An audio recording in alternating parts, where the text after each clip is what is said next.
பராசக்தி அது ஒரு தீய சக்தி. ஏன் இப்படி சொல்கிறேன்னா, ட்ரெய்லர் வந்திருக்கு. ட்ரெய்லர் வந்த கிட்டத்தட்ட ஒரு 24 ஹவர்ஸ் தான் ஆயிருக்குது. ஆனால் அதுக்குள்ளேயே 4.5 கோடி பேர் அந்த ட்ரெய்லரை பார்த்துருக்காங்கன்ட்டு யூடியூப் தரப்பில் காட்டுது.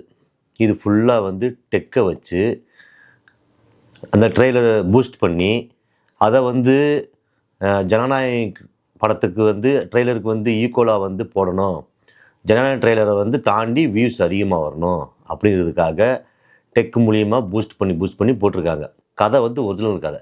ஹிந்தி திணிப்புக்கு எதிராக இந்த படமே உருவாயிருக்குது. இது வந்து ஒரு உண்மை கதை. அது தமிழ்நாட்டில் நடந்த கதை. தெலுங்கில் வந்து டப்பிங் பண்ணி தெலுங்குக்காக வந்து இந்த மாதிரி ஒரு போராட்டம் நடந்துச்சு அப்படின்னு போடுறாங்க. ப்ளஸ் ஹிந்தியில் டப்பிங் பண்ணுறப்ப ஹிந்திக்காக ஒரு போராட்டம் நடந்துச்சு போடுறாங்க.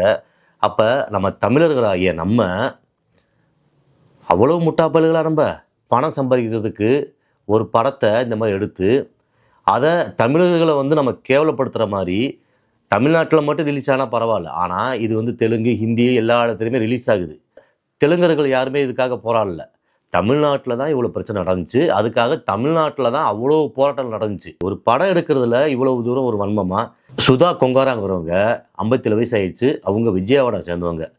ஆனால் அவங்க தெலுங்குலேருந்து இங்கே வந்து படம் எடுக்க வராங்க. அப்படிங்கிறப்ப அந்த கதையை ஆல்ரெடி படித்து அதுக்கு தகுந்த மாதிரி தான் வந்து ஒரு முடிவு பண்ணியிருப்பாங்க.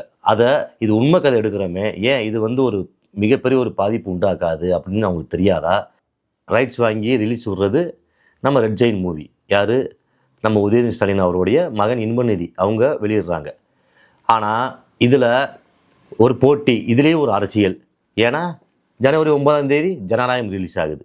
அதுக்கு அடுத்த நாள் 10ஆம் தேதி பராசக்தி ரிலீஸ் ஆகணும். வெயிட் பண்ணி இன்னும் ஒரு 10ஆம் தேதி தானே, 9ஆம் தேதி ஜனநாயகம் ரிலீஸ் ஆகுது. 9ஆம் தேதி ஜனநாயகத்தை பார்க்கலாம். அடுத்த நாள் போய் 10ஆம் தேதி பராசக்தியை பார்க்கலாம். அதோட மூவி ரிவ்யூ உங்களுக்கு வரும்.